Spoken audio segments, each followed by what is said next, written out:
Welcome to Africa Media Australia. I'm Clyde Salumu Sharady, and I'd like to thank you for watching Africa Media Australia. We're very pleased that you continue to watch our videos, and we continue to get your feedback.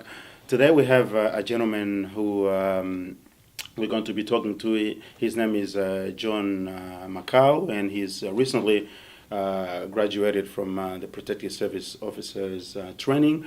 I'll ask him to introduce himself. How are you going, John? Yeah, very good. Thank you very much. My name is Jonah Kamau. I'm 32 years old. I work with the Victoria Police as a Protective Service Officer. Yeah, so that's why. All right. So, what was your job before you became a PSO? I was in the construction industry. I was working as a trade assistant. So I did that for 5 years.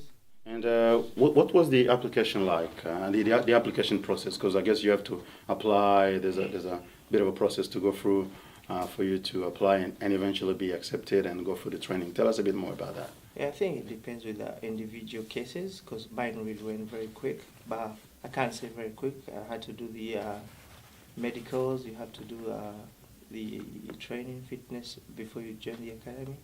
But it took me like almost 3 months or 4 months.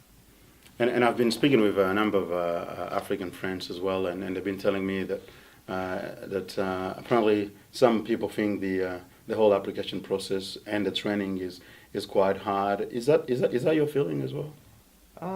It can be hard. It depends with you, like how you take it. So some people find it to be hard, but I didn't find it to be hard. It's only you have to be prepared before joining before doing the application, because you have to be at certain BMI index number, like for your weight. Mm-hmm. Yeah, so I was preparing before that. I was just going for a jog and stuff like that. So you got to get ready really physically, Yeah. And there's a few other stuff that you need to make sure you meet the criteria, all that sort of thing. Yeah, I was going to the gym now and then and try to lose some weight, and then when I started applying, it was easy for me. And tell me, why did you choose to become a PSO as opposed to finding another job? I don't know, I was looking. My dad was a police officer back in Kenya. Mm-hmm. So I had that thing in mind, one day I might follow in his footsteps. So and I saw this on TV and thought I'd give it a crack. Yeah, so. So this may be the start, and then after a few years, who knows, you may want to go to the next step and become a police officer like your dad. Is that what you think, or you'll be happy to stay with a PSO? I'm happy to stay at PSO. It all depends, because it's just like policing job. It's just designated area. You're working in the stations. Yeah. Pretty much the same thing. When we went through the academy, we did the same things, except for the police thing is a little bit long, because you have to do family violence and a little bit more than PSOs.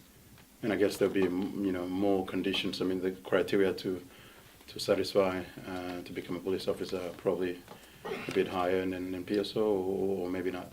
It was all in recruiting. It's all the same. So you have to go through the same fitness test. You have to go through the same psychological test and the English test and all the others.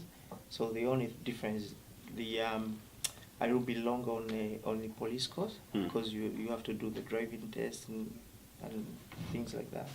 All right. Coming from Africa, you must speak more than one language, I suppose. Is that correct? Yeah. How many languages do you speak? I speak like 4. All right. And I suppose the languages must be useful in this type of job. Yeah, pretty handy when it comes to when you're dealing with people from the same background. Because I've working in different stations, I've been approached by people from not from the same country, but East Africa or somewhere like Yes. that. It's easy for them to talk to me. Yeah. So I found it to be very handy. What was the training process like? Give us a bit of a picture of what is involved in the training for a PSO job. Training was physical, and then you have the books, like you have to pass the law exams. And then there's firearms week on week 7. But you start with physical, I think, running, beep test and stuff like that. And then after that you start books and you do the law exam, you do the other small exams. But law was the main one. And physical, and then you have to do the defense tactics and using your equipment. And when you say the law, for some people that may be a bit intimidating. Do you have to have some sort of legal background or understand, give us a bit more details on what the legal or the law component of the training?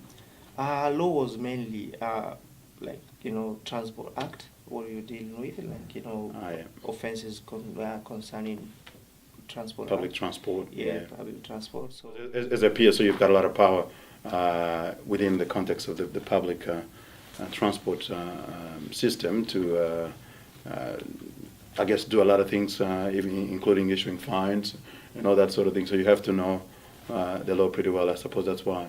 Yeah, you have to know. Because you're mainly dealing with the issues in the platforms. Transport Act. So you have to know everything. So there was the physical aspect, the law, and what else? I mean, is there anything else people should really be aware of? Physical, law, nothing. And the firearms was very important. The 2 weeks of firearms, week 7. What is that? Using your equipment, the firearm. Okay, Yeah, so firearms, because obviously, you got to be prepared to any possibility. Yeah, so that was different. That was like 1 whole week dedicated for that. All right, and we're almost at the end of this interview. We got a message do you want to give out there to our African brothers and sisters looking at potentially going for a PSO job sometime soon? Just want to encourage them not to give up. So, just keep trying and keep fit. Thanks very much for your time to Africa Media Australia. Thank you very much. And we hope to have another opportunity to speak to you sometime later.